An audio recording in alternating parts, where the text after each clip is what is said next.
You're listening to the Journey podcast. What if the key to unlocking profound intimacy lies in the spaces we dare to define? Stay tuned for more.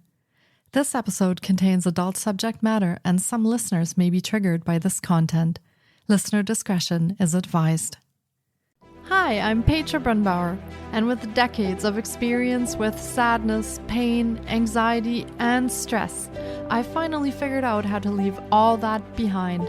And this podcast shows you how to break free permanently so you can reclaim your sanity and find the self-esteem and energy to go after the life you desire. With real talk about mental health, holistic healing, and the tough journey of coming out the other end. This is the Journey Podcast. Welcome to today's episode. In this episode, we explore the essential role of boundaries in creating deeper intimacy, both in our relationships and with ourselves. We dive into how establishing clear boundaries is not about building walls, but about opening doors to more meaningful connections and a greater understanding of our needs and desires. Our guest shares insights into why intimacy is crucial for our well-being and how it can be enhanced through the thoughtful setting of boundaries. We examine practical ways to identify and establish these boundaries, aiming to empower listeners with the tools needed for deeper self-connection and enriching personal relationships. Magda K. is an intimacy expert, tantra teacher, and conscious relating coach, author, and founder of the School of Intimacy. More than 10 years ago, she quit her corporate job and embarked on a journey that led her through ashrams, yoga training, tantric communities, and ceremonies. Through hours of daily devotion and practice into her deepest parts, facing the wounds and fears, it also revealed her highest calling: to share and teach others how to access their deepest desires and ability to create transformative intimacy in their lives. Her work combines the gifts of the East and the West, a blend of tantric and yogic philosophies with psychology and human behavior. Let's meet Magda K.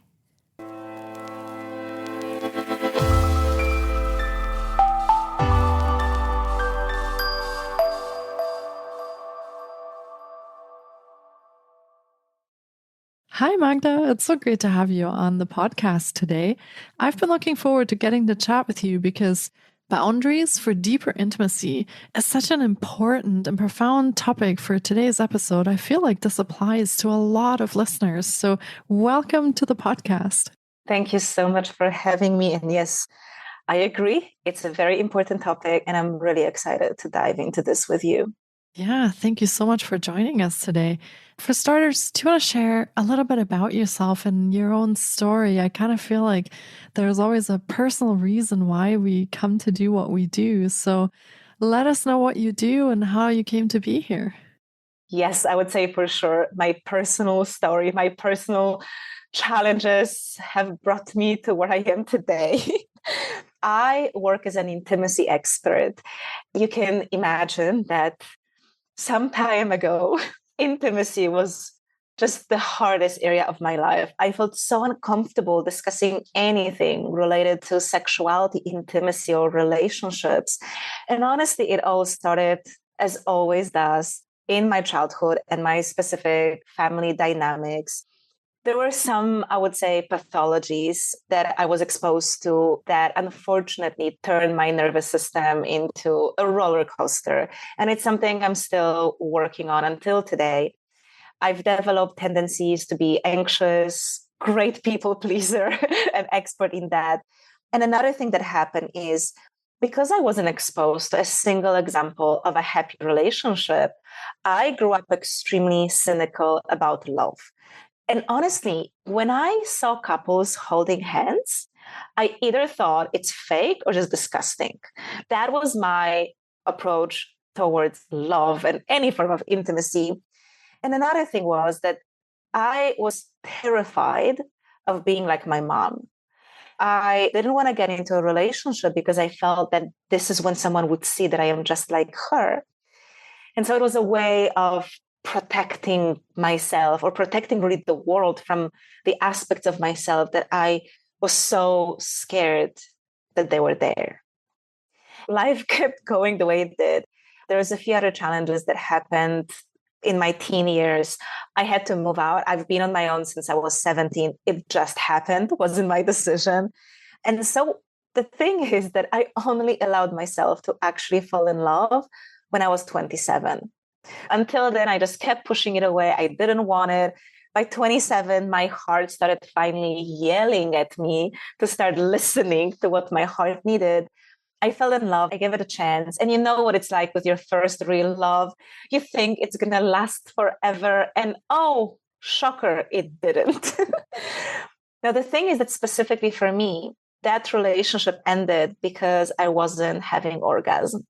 Until that time, I could pretend there is no issue, that I have sexual blockages. But now you're in a relationship. So you can't really hide it. But at the same time, we never talked about it. It was this taboo, the elephant in the room that no one wants to address, until he started taking it so personally and started drifting away, and just love disappeared. That was a very painful experience. And I still remember my housemate, who just so happened to be highly sexual, looking at me and saying, Magda, you have to do something about it. Because when there is something we should heal, there's a lot of resistance that we feel inside. And we're looking for all the ways how we don't really have to address the issue. I think she was like a little angel who kind of pushed me to actually do something about it. And from there, I got into all the alternative healing modalities, energy work, breath work, and also Tantra and sexual practices that eventually led me to doing the work that I do now. But, I always say this, I'm still learning, I'm still healing. There are still aspects that can come in and sabotage my life. So there's still incredible fear in my body to just say no. And even recently, someone asked me out and he was really into me and I wasn't sure if I was into him. And I went almost into the panic state in my nervous system for a day because I felt so scared that I rejected him. So I'm still learning, but this is why discussing boundaries and honoring our needs and our no is such an important topic for me, because I still need this for myself, but also I see, especially in women, that this is still so difficult because of all the conditioning of generations when we were not allowed to say no. We were not allowed to say yes. People were deciding for us. I feel like this is a common challenge for a lot of people.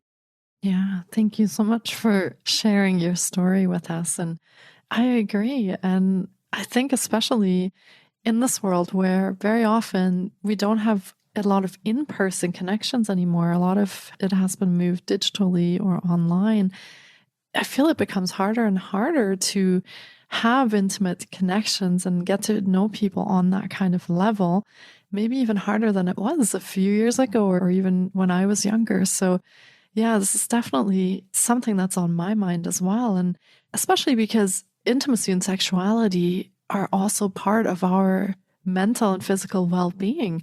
If we're not happy in our bodies physically, or if we're not experiencing a joyful physical release, like you mentioned with your relationship, this can have very far-reaching consequences in our lives. So yeah, thank you for talking about that. I'm glad that we are diving into that today.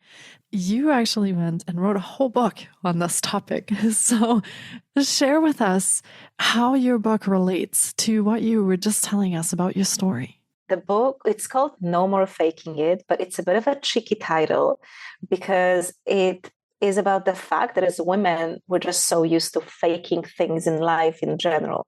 Not just orgasm, but also a smile, faking that everything is fine, that yes, I'm okay doing this, not a problem. While deep inside in our body, it is a problem. I wrote this book, and it's funny because people first assume it's all about sex, and it's so much more than that because these things are interconnected. You can't fix any issues in your intimate life unless you address something bigger. And at the same time, if there's any issues or blockages in your intimate life, it's going to affect everything else. So the intention for the book was to empower especially women to start listening to themselves more and be able to ask for what they really want, especially in relationships, because they impact us the most. Intimate relationships, they can give us the biggest joy of our lives, but they can also hurt us more than any other relationship. So it's so important to recognize what we need from this relationship to feel good, to support me, but also what my boundaries are that this relationship cannot cross. Because if my partner does something, it's going to hurt 10 times more than if a stranger or a friend does it. It's especially important here, not to mention, of course, sexuality, where for women, it's essential to honor what our body needs. Because anytime we don't honor it, we don't respect it, it's like we're telling ourselves that, oh, my needs don't matter. My body doesn't belong to me. And if we keep doing these micro actions throughout our life, it becomes a massive issue. Just think of what happens to our self-esteem, our sense of worth, if we're nonstop doing things against ourselves. So that was the intention for the book. Yeah, I love that. And I am wondering, as you're talking about that, especially for women, is intimacy and sex the same thing? Because some people use that very interchangeably, but I'm getting the sense that those are two different things. So what's your take on that? I'll start by saying that I don't often use the word sex. I say sexuality because it's so much more. I think sex for most people equals penetration, but it's just one of the ways how you can have sex. So I, first of all, like saying sexuality because it's so much more. You can be extremely sexual eating something. Now, intimacy, yes, it is a broader idea. And in fact, here's the thing. Humans don't even necessarily need sex. Like there's plenty of people in sexless marriages and no one died from lack of sex. But we actually do need intimacy. And we have some studies. The study didn't test this specifically. There's two studies that are important here. One was done on baby monkeys, and they were observing that a baby monkey would choose like a robot mother. It was a fake mother that was covered with a soft blanket.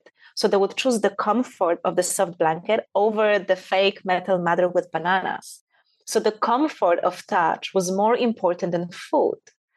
Then we have this other study where they were actually testing how children develop speech. And it's a horrible study. It would not be done again now. I'm pretty sure you're familiar with this one. When they had children and newborns at different ages, and they had no human contact. No one talked to them, no one touched them. And these babies simply died. Contact, bonding, intimacy is essential for humans to survive because we equate it with sex. And sex is this massive taboo topic in our society. This is why we don't talk about intimacy and we don't allow people space and tools to meet their need for intimacy because it's all just labeled as wrong and taboo. But intimacy is not just about sex. If you think about it, children need intimacy, nothing to do with sexuality. The way I define intimacy is that this is the depth of human experience. So how deeply can you experience the sense of being alive? For me, that is intimacy. And there are three ways how we can experience this. First is through relationships with other people. Then it's the relationship with myself. And then lastly, the relationship with life, like life itself, the concept of life. Notice that your romantic relationship is a small part of just one of the three pillars. So you can still have a lot of intimacy, even if you're single. And I think this is what's really important to understand, because a lot of people rush into relationships or sex because they think this is the only way to get intimacy. But the truth is you can be in a relationship and you can have sex and there is no intimacy there. But we stay because we think it's the only way. Thank you so much for bringing this up, because I do believe that separating these concepts is really important. Yeah, absolutely. And as you're explaining that, I'm kind of thinking to myself, yeah, we do use these so interchangeably, and they're really not. There's so much more to intimacy than just a physical act. So yeah, thank you for clarifying that, because I think that will also help us as we explore the concepts in your book a little bit more to understand why intimacy is such an important thing to talk about.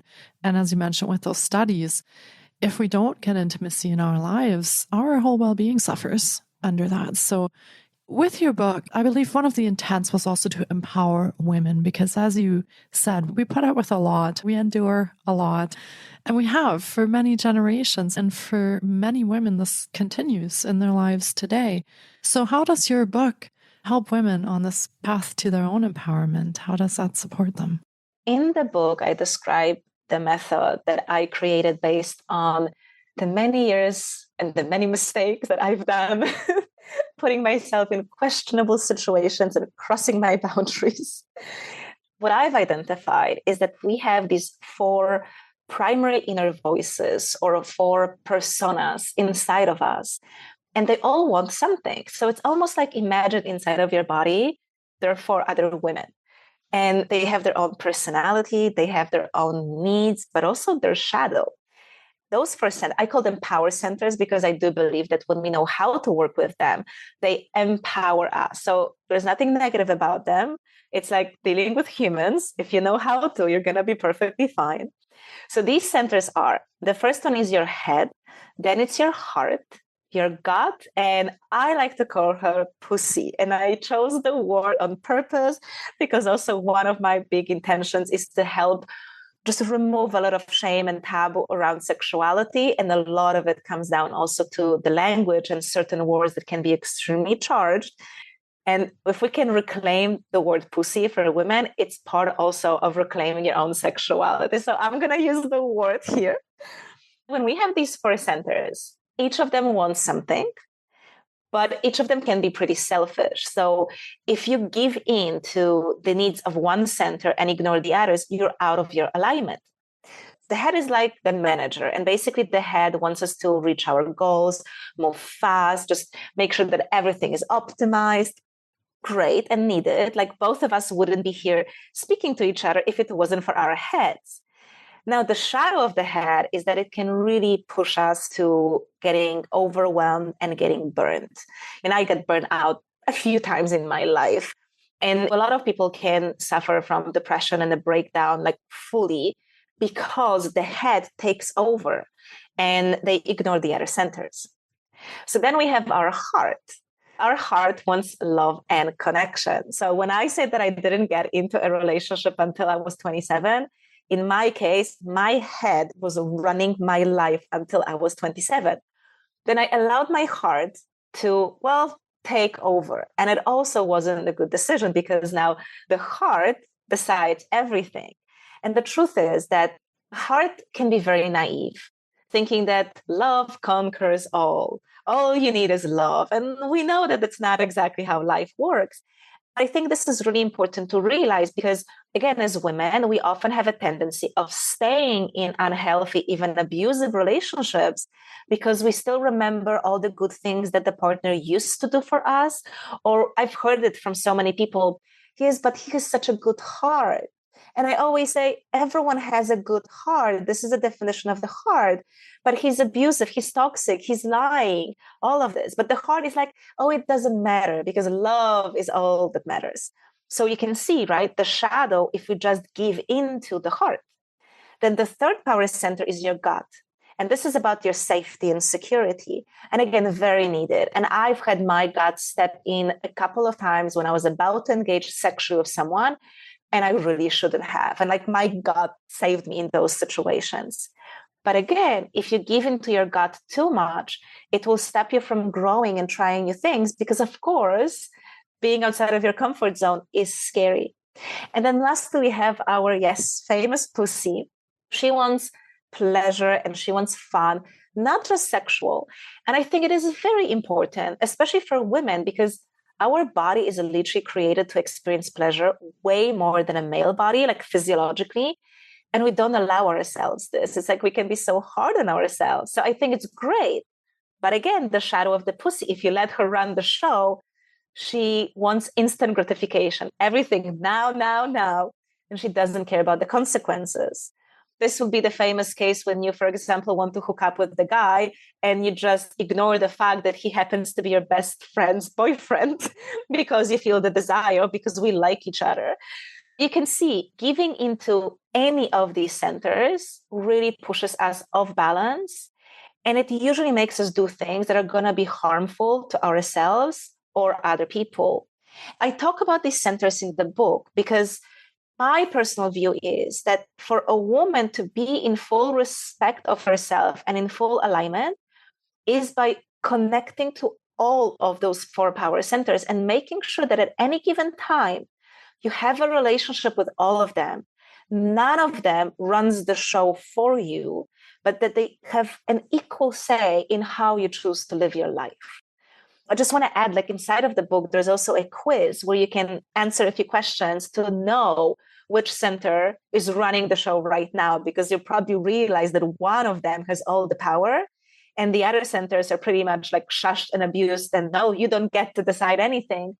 And what is important is not only are you out of alignment, it's a matter of time when the other ignored center, they're going to like seize the power. And when those switches happen, this is when our life goes into pieces. This is when we make really bad decisions. The intention of the book and why I talk about this method is to give women a tool, like a specific tool, to be able to know where your full alignment is.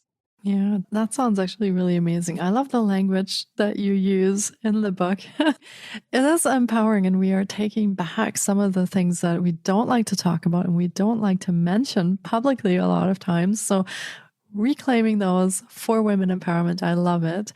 You said that your head pretty much ran your life until you were 27. So I'm kind of thinking also in my own life, and probably some of the listeners are kind of thinking at this point, okay, there's probably one center that's a bit more powerful than the others. So what can we do to, first of all, connect with all of the centers? Because I feel like maybe we even lose connection sometimes to the other centers. So what can we do to reconnect?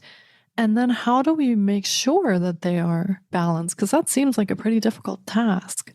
When I teach my clients this system, I always tell my clients, I want you to be schizophrenic. Like, I want you to actually talk to yourself and talking to different personalities inside of you. But I will be honest, I think that the best thing anyone can do is actually start talking to yourself.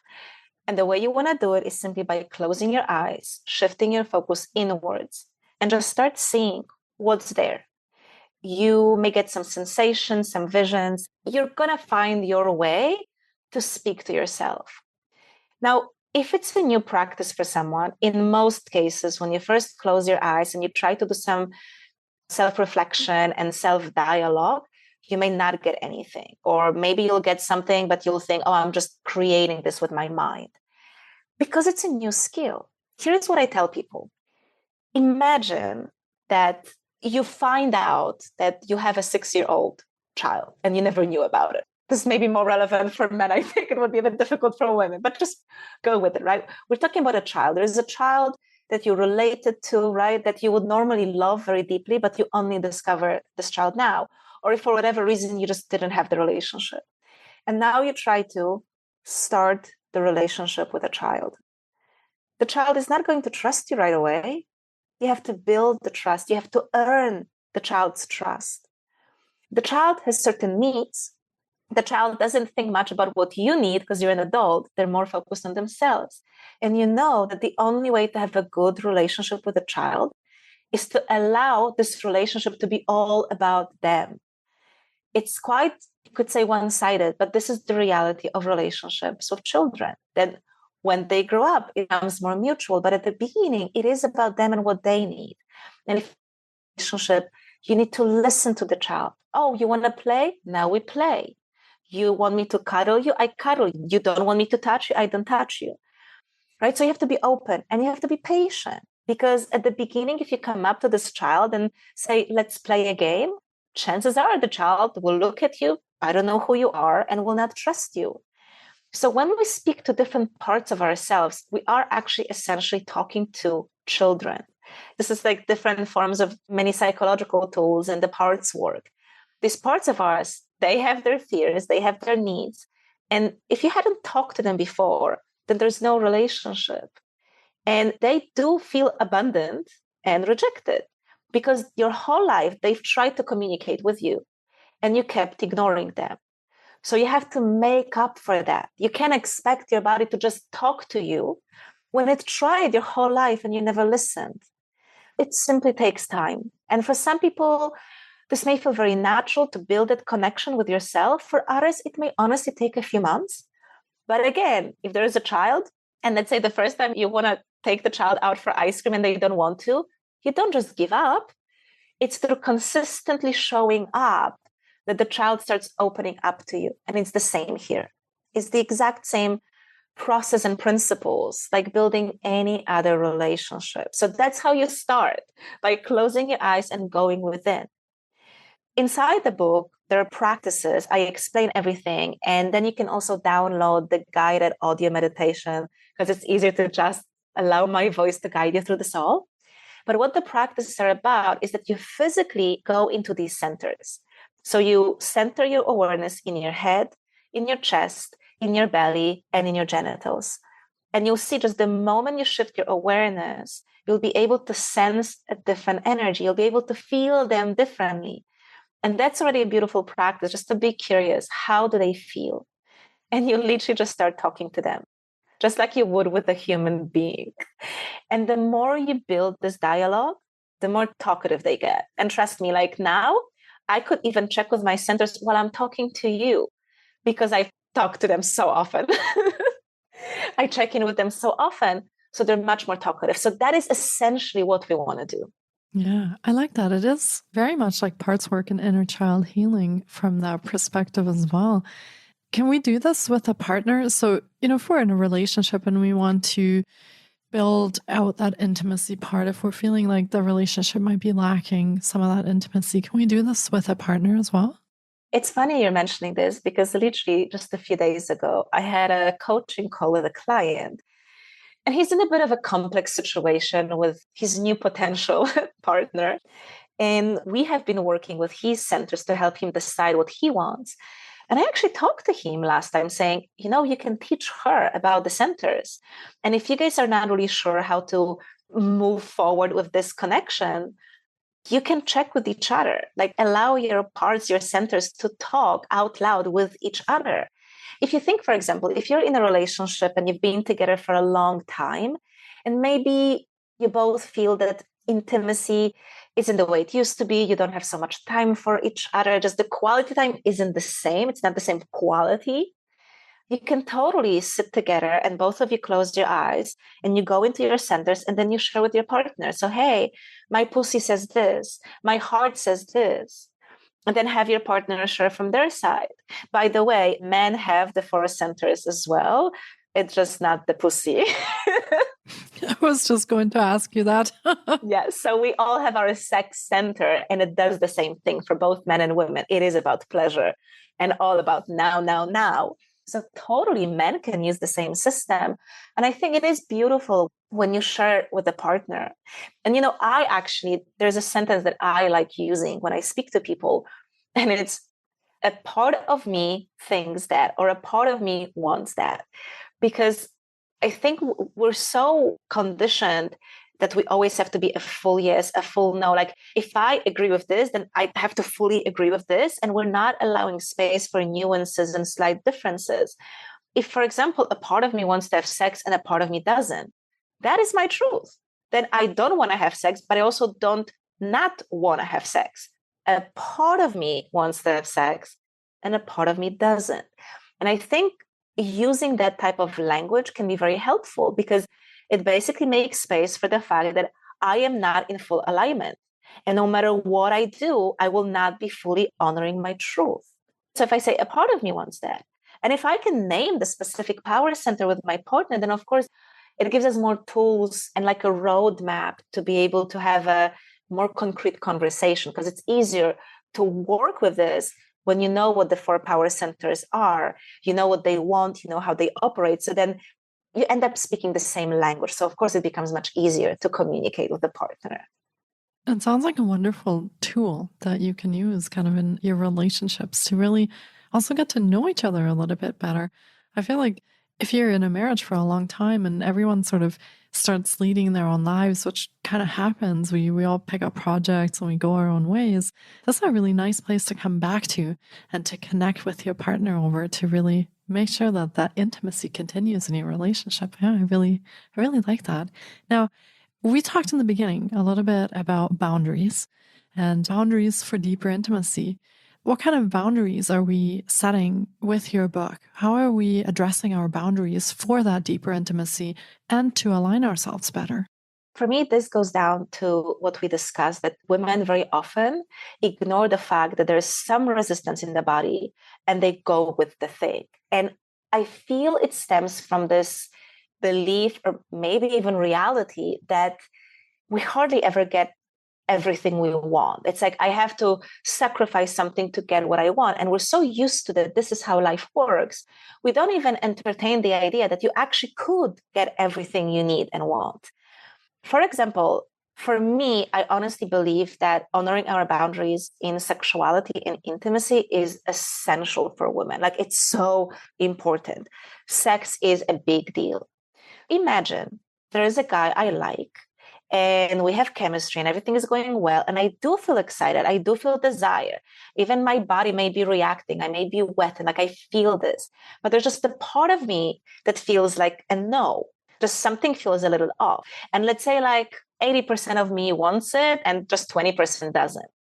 So that 20% is actually my boundary. In most cases, we ignore it because most of me wants to do it. But imagine, for example, that what this 20% was telling you is that, yes, this is a good guy. And yes, you guys can totally explore it.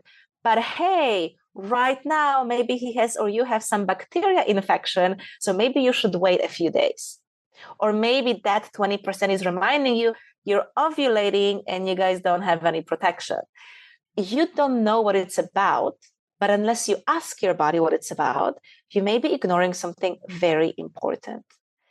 I'll tell you, I had this one situation years ago. There was this guy, and like everything felt like a yes, yes, yes. But there was just a part of me that was saying no. And again, I ignored it because I felt like, well, it hardly ever feels like 100% yes. So if I'm looking for 100% yes, I'm never going to have a guy. I'm never going to have sex. So let's just go with it.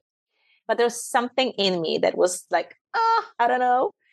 And it was the only time I got UTI after sex. And I kid you not, like I woke up and I had this weird feeling of being dirty and I smudged myself with sage and Palo Santo and did everything I know, any woohoo practices I have, and I still got UTI. So I don't know what it was, but my body was trying to tell me and I ignored it.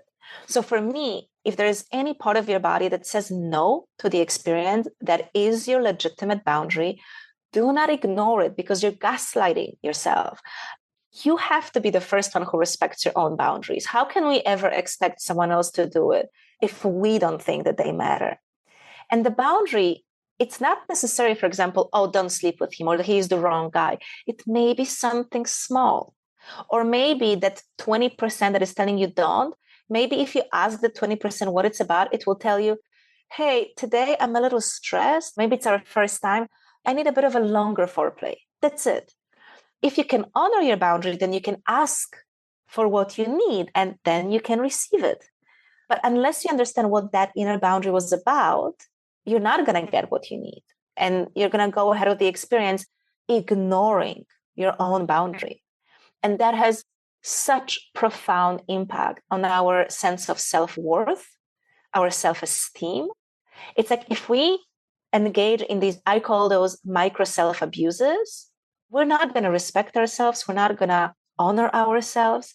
And if that becomes your truth, that's how you let people treat you. And that's a very dark place to be. For me, that is how I bring this together. That instead of just saying, I'm a yes, I'm a no, there's probably a part of you that wants this and a part of you that says no. Understand what that no is about. Be curious. Ask what your body needs. Chances are, it's nothing that big, but it just makes a big difference if you don't do it. That's a great explanation, actually, of how we also tune into our own intuition and start building that self-trust. Yeah, I love that. Thank you for explaining that. Now, you have your book available, and there are some things that you want to tell us around that, something special that you have coming up for that. Let listeners know what you have in store for them. I am extremely excited because this month, I am actually celebrate my babies, my books, first year. It is incredible. We chatted about this a bit before we started recording, the whole process of writing a book. And I will not lie, it was a test. It's something I always wanted to do, but it took me a few years to finally do it. I had to face a lot of inner resistance. And thank God I had my power centers to assist me through this whole process. But I won't lie, my gut was like, are you sure you need to write the book? My head was actually very helpful in this case. But yes, it's now exactly 1 year since the book was launched. And to celebrate 1 year this month, I am offering the digital version, the Kindle version of the book for $1. So celebrating 1 year of the book for just $1. If you guys would like to learn about the 4 power centers, if you'd like to take the quiz, find out which center is running the show of your life right now, and then get the practices, then you can get it for just $1. Now, we also have the physical and the audiobook as well, if that's what you prefer. But if you're kind of like me, I just want it now, and you love digital version, then just $1 and you can get it this month. So yes, this is just a way to celebrate the book with everyone. Amazing. And thank you so much for putting that offer out. And I hope listeners take advantage of that, and make sure you take advantage of that after you listen to this episode, because this deal is not going to be around for a very long time. So pop on over into Amazon and get your Kindle copy for that $1. And you also work with clients on the power centers, on intimacy. So how can listeners get in touch with you? How can you help them if they would like to work with you? What do you offer? I want to start by saying that I love sharing content. At heart, I'm a teacher. So please, if you are interested in what we've discussed today, if you want more, definitely the book. Like, honestly, especially for every woman, please, please, please have this book. This is like, I'm just pouring my heart, like, please, please, please learn about your power centers and be in control of your life. I so wish it for everyone. On top of this, I'm very active on YouTube. This is my main channel. So you guys can go to YouTube and search for Magda K. You're going to get a lot of content. There's a lot of videos there by now. Then Instagram as well. It's Magda K Official. So this is for you if you guys just want free content and really dive into this.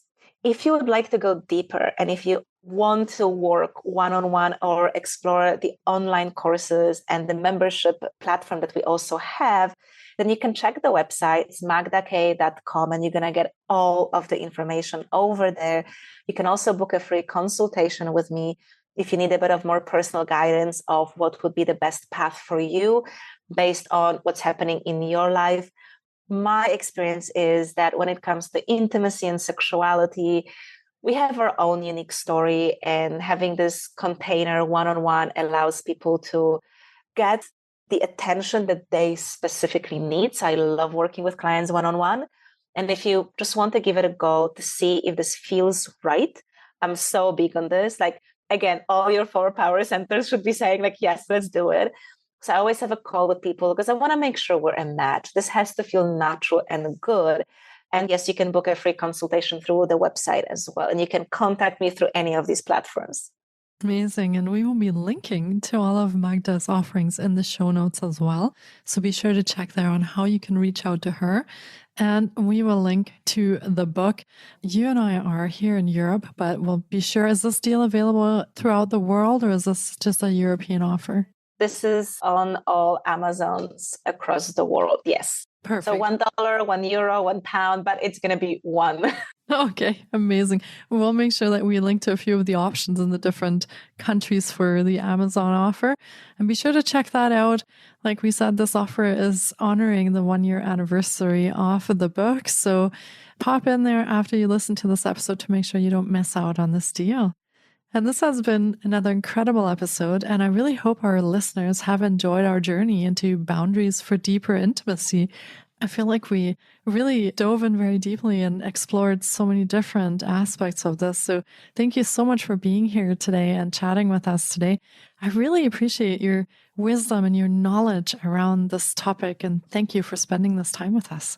Thank you so much for having me. And to every person who listened to this, even if maybe that felt challenging, just like exposing yourself to new information, challenging the taboo that we have around intimacy and sexuality. I think this is where the work starts, by talking about it. Thank you so much for offering the space for this. Yeah, absolutely. And I agree with you. Some of the things that challenge us, in the end, they give us that space to grow. So, yeah. Thanks again for your time and for being here. And take care, Magda. Thank you so much. Thank you so much for taking time out of your day to listen in. If you enjoy the Journey podcast, please support us by subscribing, sharing on social media, and leaving us a review. We appreciate you. And you can find more of The Journey on Facebook, Instagram, TikTok, and our website, thejourney.com. Sending you love and courage, and see you next time.